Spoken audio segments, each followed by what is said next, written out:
সমস্ত মানুষ ধর্মের অপব্যাখ্যা করতেছে, কাল কিয়ামতের দিন আল্লাহ তাআলার আসামির কাঠগড়ায় ওই সমস্ত ব্যক্তিদেরকে দাঁড়াইতে হবে। আল্লাহ যদি তিনি আলেমের লেবাসদারি হয়ে থাকেন, তিনাকেও আল্লাহ তাআলার আদালতে কাঠগড়ায় দাঁড়াতে হবে। যদি তিনি অনেক বড় মুহাদ্দিসও হয়ে থাকেন আপনাদের দাবিতে, তারপরেও আল্লাহ তাআলার কাছে জবাব দিতে হবে। ধর্মের অপব্যাখ্যাকারীরা দুনিয়াতেও আসামি, আল্লাহর আদালতেও আসামি। দুনিয়ার মধ্যে বক্কি বাক্কি যাই দিলেন না দিলেন, তেলায় তেলায় চইলা গেলেন, দুনিয়া অর্জন করলেন ঠিক, কিন্তু এই দুনিয়া তো আর চিরকাল থাকবে না, থাকার জায়গাও না এখানে। আজবি জানা কাল বি জানা, জানা তো একদিন হ্যায়, जाने वाला सब जाएंगे, रहने वाला कौन है। আজকে যায়, কালকে যায়, আগামীকাল যায় বা পরশু যায়, কবরের ডাক আসবে, আমাদেরকে যেতে হবে। কেউ আওয়াজ নেই হ্যায়, কেউ যদি আল্লাহর সঙ্গে বিনা আওয়াজে সর্ব অবস্থায় কথা বলতে চায়, ওই ব্যক্তি যেন বেশি বেশি কোরআনে কারীমের তেলাওয়াত করে। কি করে? কোরআনে কারীমের তেলাওয়াত করে। কোরআনে কারীম এটা আল্লাহ তাআলার পক্ষ থেকে মুহাম্মদুর রাসূলুল্লাহ সাল্লাল্লাহু আলাইহি ওয়াসাল্লামের কাছে নাজিলকৃত কিতাব। এটা অন্য কোনো কিতাব না যে এটা দুনিয়ার কোনো মানুষ লিখে দিয়েছেন বা দুনিয়ার কোনো মানুষ এটাকে নতুন করে সংস্কার করছেন, এই রকম কোনো শুভা সন্দেহ এই কোরআনে কারীমের মধ্যে অন্তত অবকাশ নেই। কোরআনে কারীমের শুরু দিয়া দেখবেন আমাদের দেশে যারা লেখক আছে, গবেষক আছে, তারা যখন কোনো বই লেখে বা প্রবন্ধ লেখে, প্রবন্ধ লেখার শুরু দিয়ে তারা মুকাদ্দমা ভূমিকার মধ্যে লেখে যে আমি আমার এই বইটাকে লেখার ক্ষেত্রে সর্বোচ্চ চেষ্টা করেছি যেন এই বইটা নির্ভুল থাকে। কি থাকে? নির্ভুল থাকে, কিন্তু আমি মানুষ ভুলে ঊর্ধ্বে না। আপনাদের পড়া পাঠকবৃন্দ যারা এই বইটাকে পড়বেন, তাদের দৃষ্টিতে যদি কোনো ভুল পরিলক্ষিত হয় আগামী সংস্করণে আমাকে জানিয়ে দিবেন, আমি আগামী সংস্করণে তা সংশোধন করে নেওয়ার চেষ্টা করব। এটা লেখে কি লেখে না? লেখে। কিন্তু পবিত্র কোরআন আল্লাহ তাআলার পক্ষ থেকে নাযিল হয়েছে, এটার সবচেয়ে বড় প্রমাণ হলো আল্লাহ তাআলা পবিত্র কোরআনের শুরু দিয়ে বলতেছেন আলিফ লাম মিম, আলিফ লাম মিম, যালিকাল কিতাবু লা রাইবা ফীহি হুদাল লিল মুত্তাকিন। চিল্লায়ে বলেন আল্লাহু আকবার। আল্লাহ তাআলা বলেন যালিকাল কিতাব, এই কিতাব। ভালো করে আল্লাহ তাআলা শব্দগুলো যে আনছেন খুব সুন্দর করে খেয়াল করবেন। আল্লাহ তাআলা শব্দ চয়নের ক্ষেত্রে কি পরিমাণ সতর্কতা, এই সতর্কতাটা শুধু খেয়াল করবেন। আলিফ লাম মিম যালিকাল কিতাব, এই যে কিতাব, লা রাইবা ফি, আল্লাহ তাআলা চ্যালেঞ্জ করতেছেন যে আমি যে কিতাব দিছি এই কিতাবের মধ্যে কোনো ভুল পাইবা না, সন্দেহ করার কোনো অবকাশ পাইবা না। এটা এমন এক কিতাব, কমপ্লিট কিতাব, শুরু থেকে নিয়ে শেষ পর্যন্ত এক বক্তব্য আরেক বক্তব্যের সাথে সাংঘর্ষিক হবে না। চিল্লায়ে বলেন আল্লাহু আকবার। তারপরে আল্লাহ তাআলা বলেন হুদাল লিল মুত্তাকিন, হেদায়েত প্রাপ্তদের জন্য এই কিতাব। আসমান থেকে নাযিলকৃত বহু কিতাব এই দুনিয়াতে আসছে। আল্লাহ তাআলা অনেকগুলো কিতাব পাঠিয়েছেন, তন্মধ্যে 4টা কিতাব আল্লাহ তাআলা বড় বড় প্রসিদ্ধ কিতাব পাঠাইছেন। আরো 100 সহিফার মতো আল্লাহ তাআলা পাঠাইছেন। আল্লাহর পক্ষ থেকে প্রেরিত সমস্ত কিতাবের ভিতরে পরিবর্তন হয়েছে। তাওরাতের ভিতরে পরিবর্তন হয়েছে, জবুরের ভিতরে পরিবর্তন হয়েছে, ইনজিলের ভিতরে পরিবর্তন হয়েছে। আমাদের দেশে অন্যান্য যত ধর্মের কিতাব আছে সমস্ত কিতাবগুলোর ভিতরে পরিবর্তন হয়েছে। কিন্তু 1500 বছর আগে আল্লাহর রাসূলের কাছে নাযিলকৃত কিতাব যেইভাবে ছিল ওইভাবেই হুবহু আল্লাহ তাআলা তা সংরক্ষণে রেখেছেন।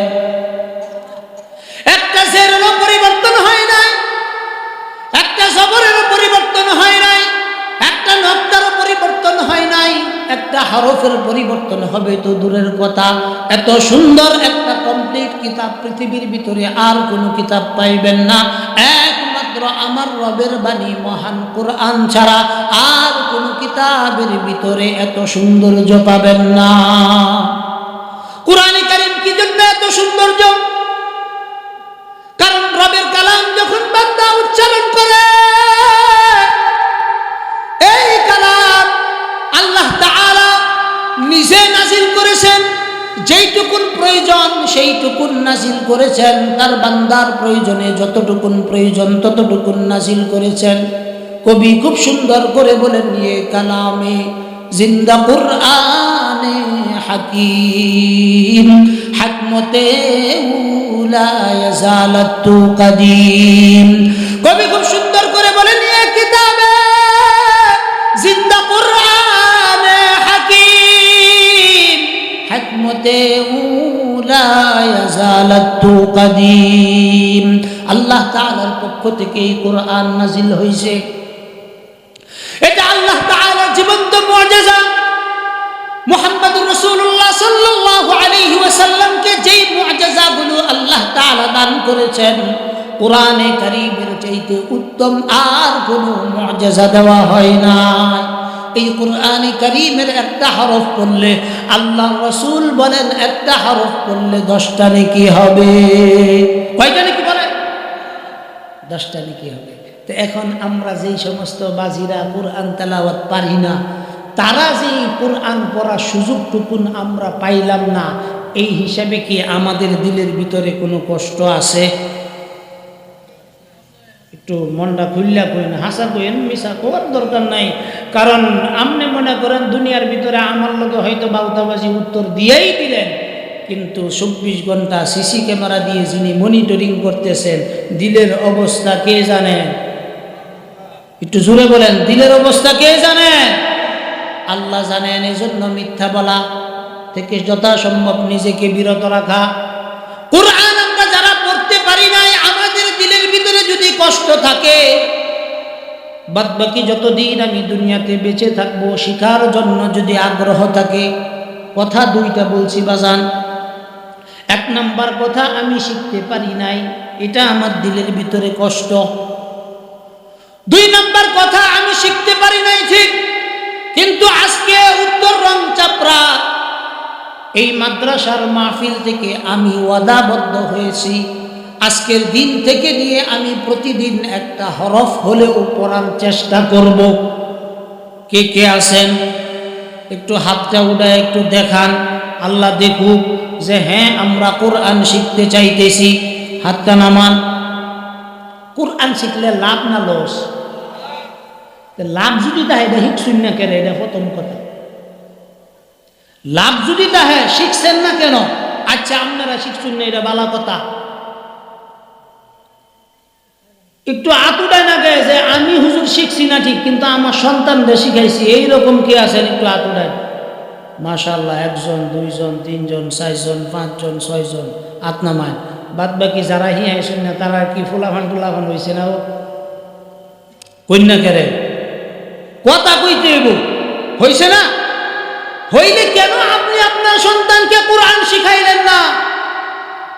নিজেও শিখলেন না, সন্তানকেও শিখাইলেন না, আল্লাহ তাআলার কাছে কি জবাব দিবেন? আমরা তো মনে করি যে ঈমান আনছি, এই কথা বলতেছি, ঈমান যেহেতু লয়েছি তো কোনো না কোনো দিন আমরা জান্নাতে যাই আমরা, এইটুকুন একটা বিশ্বাস আমগর ভিতরে হয়ে গেছে।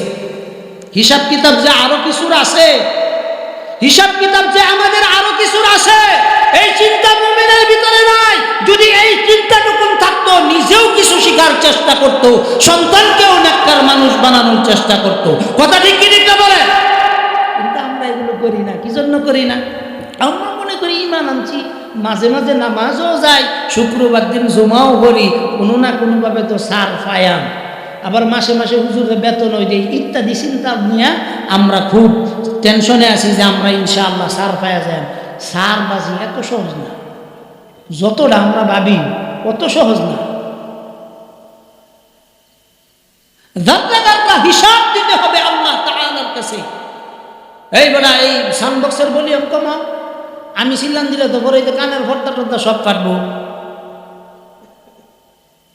3 বছর বলি কমায় দেবো, নাহলে মুরব্বীর কষ্ট হইব, খেয়াল করেন এদিকে। আর যদি খুব বেশি কষ্ট হয় একটু মাঝে মাঝে 8 দিন যায়, আমি যখন সেতা দিই, আর সেতা না হইলে তো এমনি তো ঠান্ডা যাচ্ছে, সমস্যা নাই, ঝামেলা নাই ইনশাআল্লাহ। তো নিজে শিখছেন না, সন্তানকেও আপনি শিখাইলেন না, আল্লাহর কাছে কি আপনার এই বিষয়ে জবাবদিহি করতে হবে না বাবা? একটু বলে।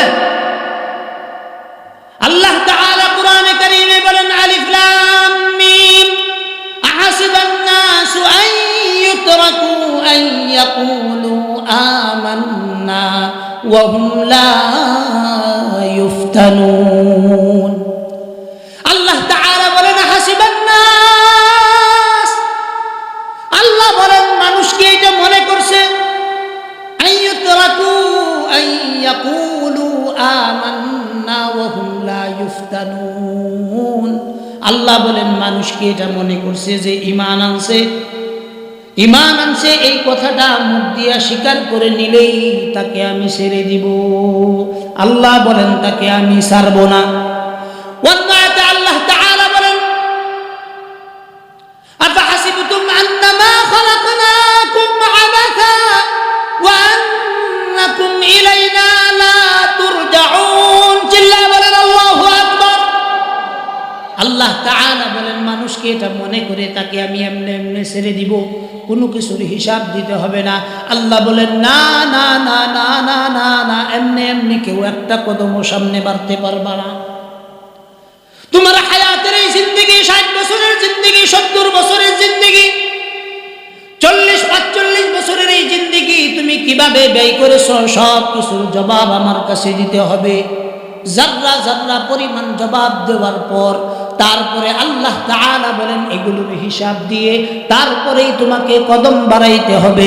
এর আগে একটা কদমও কারো বাবার ক্ষমতা নাই কিয়ামতের দিন সামনে অগ্রসর হওয়া। কেউ অগ্রসর হইতে পারবে না। এখন আপনি মনে করতেছেন হুজুর আমি পড়ছি না, এটা ঠিক আছে, আমার সন্তানরা পড়াইছি না, ঠিক আছে, তাই না পড়াইলে আমরা ভালো কাজ করাম, তাইলে একটু সার পাওয়া যায়। আরে বাবারে, আপনি ভালো কাজ যে করবেন কি দিয়া করবেন? আপনার যদি কোরআন শরীফ তেলাওয়াতে সহি শুদ্ধ না হয়, নামাজ ভঙ্গের কয় কারণ বাজি? সবাই কই নামাজ ভঙ্গের কারণ কয়টা? প্রথম নম্বর কারণটা জানি কি বাজান? প্রথম নম্বর কারণ কি? নামাজে অশুদ্ধ করা। প্রথম নম্বর কারণ নামাজে কি পড়া?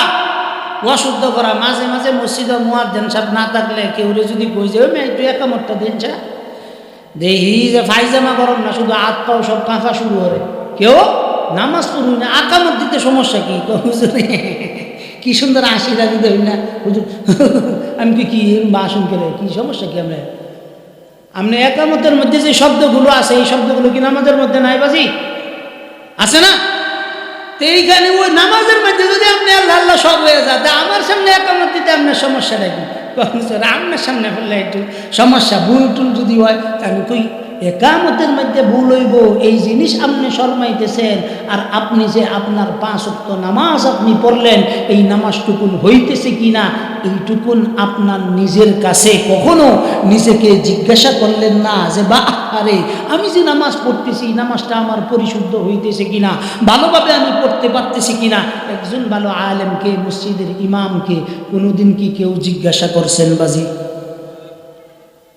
কেউ জিজ্ঞাসা করছেন? কিন্তু খেত কোন সার লাগবে, সিম খেত কোন সার দিলে ফলন ভালো হইব, এইটা জিজ্ঞাসার সময় কি শরম হরে? হ্যাঁ কে শরম হরে না? এই সময় তো শরম হরার কথা, এই সময় শরম হরে না, শরম করে। একটু বোঝার চেষ্টা করেন। ওয়াজ মাহফিল জীবনভর আপনারা শুনতেছেন, কিন্তু ওয়াজ মাহফিল শোনার দ্বারা আমাদের ফায়দা কি হইতেছে? আফসোস এইটা যে আমরা ওয়াজ শুনতেছি কিন্তু আমলের নিয়তে শুনতেছি না। বাস কানে মজা লাগবে, হুজুর আইব সুরে একটা টান দিব, একটা কিচ্ছা টান না দিব, হুজুরে কি ঘটনাটা কইছে রে, শেষ। এজন্য রুচির দুর্ভিক্ষ থেকে একটু বাঁচার চেষ্টা করি। এটা আমাদের রুচির দুর্ভিক্ষ যে আমরা কানের মজার জন্য ওয়াজ শুনি কিন্তু একবারও নিজেকে সংশোধনের নিয়তে ওয়াজ শুনি না। কথা ঠিক কি দিতে পারে? আজকে তো অবস্থা এমন হয়ে গেছে যেই কথা কথাগুলো আমগর ফক্কে ফক্কে কয়, এই কথাগুলো আমগর কাছে খুব ভাল লাগে। যেই হুজুর আমগর বিপক্ষে কয়, অর্থাৎ চুরির বিরুদ্ধে কয়, সুদের বিরুদ্ধে কয়, ঘুষের বিরুদ্ধে কয়, দুর্নীতির বিরুদ্ধে কয়, বেনামাজির বিরুদ্ধে কয়, দাবিকা দুনিয়ার বিরুদ্ধে কয়, এই হুজুর বলা ওই হুজুর খালি সোজা কথা কয়। কথা ঠিক না বেটি? আজকালে দাওয়াত হতে তেলান্না হুজুর করে, তেলান্না হুজুর বুঝুন, আলু হুজুর, যেই হুজুর সব তরকারিতেই মিশকা, এইরকম হুজুর করে দাওয়াত দেয়। সুদা সাদা হুজুর করে দাওয়াত দেয় না। যারা আমার মতো একটু তিতা কথা কয় তা করে দাওয়াত দেয় না। অথচ একটা জিনিস খেয়াল রাখবেন, ধর্ম নিয়ে যেই সমস্ত মানুষ ধর্মের অপব্যাখ্যা করতেছে, কাল কিয়ামতের দিন আল্লাহ তাআলার আসামির কাঠগড়ায় ওই সমস্ত ব্যক্তিদেরকে দাঁড়াইতে হবে। আল্লাহ যদি তিনি আলেমের লেবাসদারি হয়ে থাকেন, তিনাকেও আল্লাহ তাআলার আদালতে কাঠগড়ায় দাঁড়াতে হবে। যদি তিনি অনেক বড় মুহাদ্দিসও হয়ে থাকেন আপনাদের দাবিতে, তারপরেও আল্লাহ তাআলার কাছে জবাব দিতে হবে। ধর্মের অপব্যাখ্যাকারীরা দুনিয়াতেও আসামি, আল্লাহর আদালতেও আসামি। দুনিয়ার মধ্যে আপনি বক্কি বাক্কি যাই দিলেন না দিলেন, তেলায় তেলায় চইলা গেলেন, দুনিয়া অর্জন করলেন ঠিক, কিন্তু এই দুনিয়া তো আর চিরকাল থাকবে না, থাকার জায়গাও না এখানে। আজবি জানা কাল বি জানা, জানা তো একদিন হ্যায়, जाने वाला सब जाएंगे, रहने वाला कौन है। আজকে যায়, কালকে যায়, আগামীকাল যায় বা পরশু যায়, কবরের ডাক আসবে, আমাদেরকে যেতে হবে, কেউ থাকবো না। বিদায় যেহেতু থাকবো না, আমাকে কবরের লম্বা পথের সামানা নিয়ে যাইতে হবে। কি নিয়ে যাইতে হবে বলেন? সামানা নিয়ে যাইতে হবে। এই সামানা নেওয়ার জন্যই এই মাহফিলের আয়োজন, সামানা নেওয়ার জন্যই কি এই মাহফিলের আয়োজন। তা আজকে থেকে কি আমরা এতটুকু নিয়ত করতে পারি যে আগামীকাল থেকে আমি আমার সমাজের হুজুরের কাছে অন্তত প্রতিদিন ছোট একটা সূরা হলেও 10 বার মস্ত করিয়ে নিব, আলিফ বা তা থা থেকে আমি শিখার চেষ্টা করব।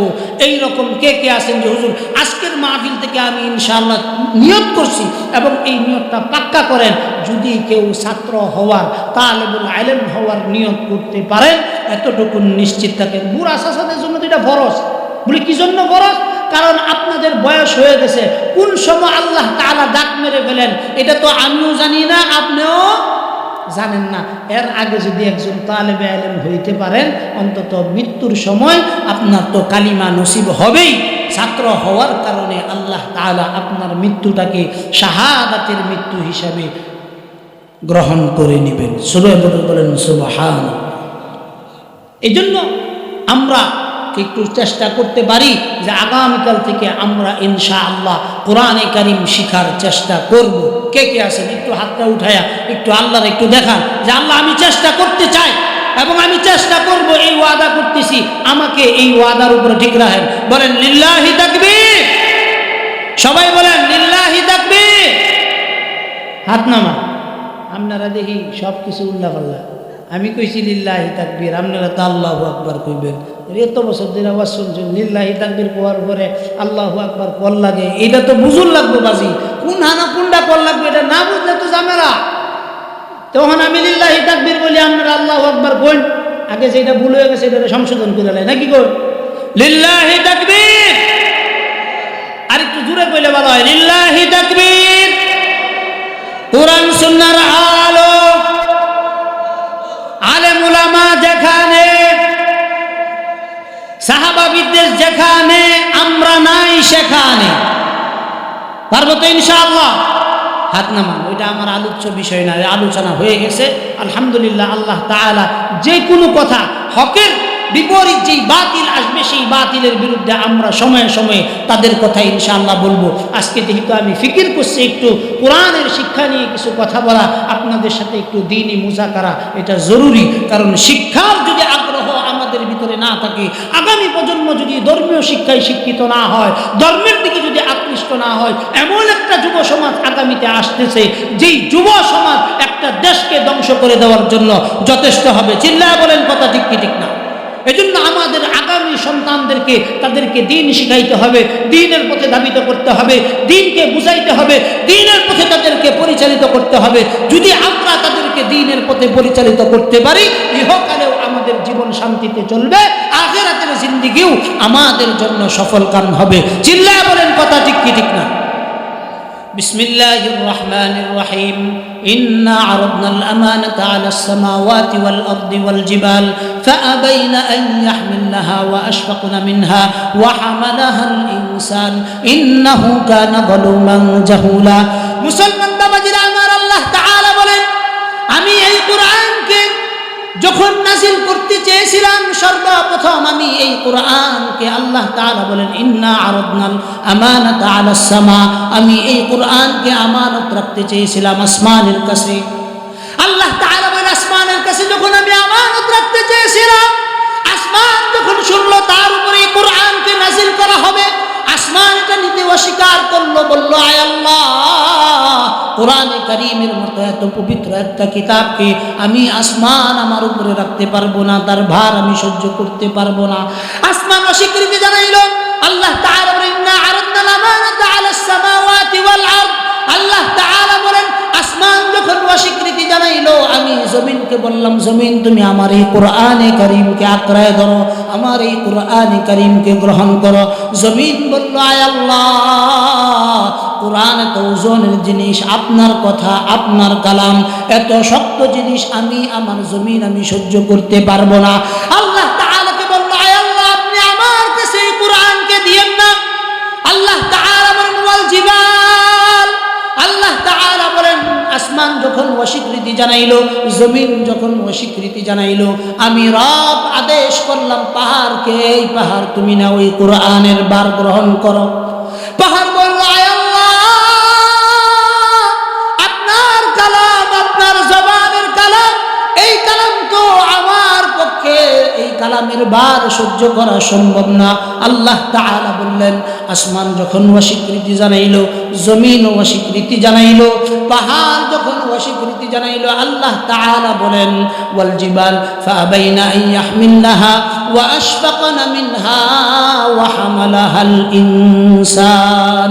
আল্লাহ বললেন, আমি কয়েকটা বস্তুর উপরে কোরআনকে রাখতে চেয়েছিলাম, তারা যখন গ্রহণ করছে না, আল্লাহ তাআলা বলেন, ওয়া হামালাহাল ইনসান। আল্লাহ বলেন, আমি মানুষের কলবের ভিতরে এই কোরআনকে রাখলাম। আল্লাহ বলেন, মানুষ বুঝিয়া নেক না বুঝিয়া নেক, কোরআনের আমানত আমি তাদের উপরে রাখছি। এই কোরআনের আমানত যদি এই মানুষ রক্ষা করতে পারে, আল্লাহ তাআলা বলেন, কোরআনের যে আমানত, কোরআনের যে হক, এই হক যদি মানুষ বুঝে শুনে এটাকে আমল করতে পারে, আল্লাহ তাআলা বলেন, এই কোরআন কিয়ামতের দিন মানুষের জন্য শক্ত বড় সুপারিশকারী হিসাবে কিয়ামতের কঠিন ময়দানে আমাদের পক্ষে দাঁড়িয়ে যাবে। আমরা কি চাই না রে বাবা, আমাদের জীবনে কোরআন আমাদের সাক্ষী হোক? যদি আমরা চাই যে আমার কোরআনে কারীমের তেলাওয়াত, কোরআনে কারীম নিজের মধ্যে ধারণ করাটা আখিরাতে আমার এই কোরআন আমার জন্য সুপারিশকারী হোক, তাহলে আমার জন্য উচিত হলো সর্বপ্রথম আমি এই কোরআন নিজে আগে শিক্ষা করব, সন্তানকে শিক্ষা দিব, আহাল পরিবারকে শিক্ষা দিব, তাদেরকে শিক্ষা দিয়ে তারপরে আমি আমার এই দুনিয়া থেকে বিদায় নেওয়ার রাস্তা মাপব। যদি আমরা নিজে শিখতে পারি, সন্তানদেরকে শিখাইতে পারি এবং নিজেও সেই কোরআনের উপর আমল করতে পারি, ইনশাআল্লাহুল আজিজ এই কোরআন কিয়ামতের দিন আমাদের জন্য সুপারিশকারী হয়ে যাবে। আমরা কি চাই এই কোরআন আমাদের জন্য সুপারিশ করুক? আমরা এটা চাই? যদি আমরা এটা চাই, আজকে থেকে আমরা তওবা করব যে আর কোনোদিন, যতদিন আমি বেঁচে থাকবো ততদিন আমি আমার সন্তানকে কোরআন শিক্ষা দিব, নিজে কোরআন শিখবার চেষ্টা করব, এবং যে হুজুর আছে আপনাদের সমাজের, এই হুজুরকে বলে বয়স্ক শিক্ষা এটা বাধ্যতামূলক চালু করা। যদি টাকা দিয়ে হয় টাকা দিয়ে করবেন, আর যদি অন্য যে কোনো মাধ্যমে হয় এটাকে করবেন, বয়স্ক শিক্ষা চালু করবেন। পারবেন তো ইনশাআল্লাহ? আলেম ওলামাদের সাথে সম্পর্ক রাখবেন, দ্বীনি মাদারিসের সাথে সম্পর্ক রাখবেন, বড়দের সাথে তাআল্লুক রাখবেন। এই বড়দের সাথে যদি তাআল্লুক রাখতে পারেন, আল্লাহ তাআলা কিয়ামতের দিন এই বরসের সাথে তাআল্লুক রাখাটাও আপনার জন্য নাজাতের উসিলা হয়ে যাবে। আমি আরেকটি আয়াতে কারিমা তেলাওয়াত করেছি, আল্লাহ তাআলা বলেন ইন্নামাল মুমিনুন, নিশ্চয়ই যারা মুমিন, আল্লাযীনা ইযা যুকিরাল্লাহ, তাদের সামনে যদি আল্লাহ তাআলার কথা স্মরণ করা হয়, আল্লাহর আলোচনা করা হয়, আল্লাহর দ্বীনের আলোচনা করা হয়, ধর্মের আলোচনা করা হয়, মাদ্রাসা মসজিদের আলোচনা করা হয়, আল্লাযীনা ইযা যুকিরাল্লাহ ওয়াজিলাত কুলুবুহুম, তাদের কলবের ভিতরে ঈমান বৃদ্ধি পায়, তাদের কলবের ভিতরে ঝালঝালা পয়দা হয়। ওয়া ইযা তুলিয়াত আলাইহিম আয়াতুহু যাদাতুহুম ঈমানা, এবং তাদের সামনে যদি কোরআনে কারীমের আয়াত তেলাওয়াত করা হয় তাহলে তাদের ঈমান বৃদ্ধি পায়। জোরে বলেন সুবহানাল্লাহ। এখন আমরা কি কোরআনে কারীমের তেলাওয়াত করব, আল্লাহ তাআলার স্মরণ সবসময় রাখবো, সকাল সন্ধ্যার তাসবিহগুলো আদায় করব। 1 মিনিটে একটা হাদিস তেলাওয়াত করেছিলাম, এই হাদিসের তর্জমাটা করেই আমি হুজুর চলে আসছেন, হুজুরকে ইনশাআল্লাহ দিয়ে দিব। সর্বশেষ একটা হাদিস পড়েছিলাম, মান রাআ মিনকুম মুনকারান ফালইয়ুগাইয়িরহু বিয়াদিহি ফাইন লাম ইস্তাতি' ফাবিলিসানিহি ফাইন লাম ইস্তাতি' ফাবিকলবি ওয়া যালিকা আযআফুল ঈমান। বাজান, যদি আমাদের এই সমাজে, এই রাষ্ট্রে যদি কোনো অপরাধ আপনি দেখেন যে সংগঠিত হচ্ছে, যদি আপনার লাঠি দিয়ে ফেরানোর শক্তি থাকে অবশ্যই লাঠি দিয়ে ফিরাবেন, এই চেষ্টাটুকু করবেন। এবং যদি আপনার এই লাঠি দিয়ে ফিরানোর যোগ্যতা না থাকে, অন্তত হাত দিয়ে ফিরানোর যোগ্যতা থাকে, হাত দিয়ে বাধা দিবেন। হাত দিয়েও শক্তি নাই, জবান দিয়ে বলার শক্তি আছে, এই বেটা এই কাজ করিস না, এইটা বলার শক্তি আছে, এতটুকুন বলবেন। যদি এতটুকুনও আপনার দ্বারা না হয়, ভিতর দিয়া মন থেকে ঘৃণা করবেন, পারবেন তো ইনশাআল্লাহ? যদি আপনার ভিতরে এতটুকুন ঘৃণা না আসে, আপনার মতো জিন্দিক এই জমিনে আর কেউ নাই, কারণ আপনার ভিতরে যাররা পরিমাণ ঈমানের যে অংশটুকু থাকার কথা আল্লাহ রাসূলের হাদিসের ভাষ্য অনুযায়ী ওয়া যালিকা আযআফুল ঈমান, এটাও নাই। বিদায় আপনার এই দুনিয়াতে বেঁচে থাকা আর মরে যাওয়ার ভিতরে আল্লাহ তাআলার কোনো কিছু আসে যায় না। যা বললাম, যা বলতে পারলাম না, সব কিছু রবকে রাজি খুশি করার জন্য করছি। আমাদের রব যেন আমাদের উপর সন্তুষ্ট হয়ে যান, সেই দোয়া করি, সেই প্রত্যাশা করি। আপনাদের কল্যাণময় জীবন দান করি। আমাদের বড়রা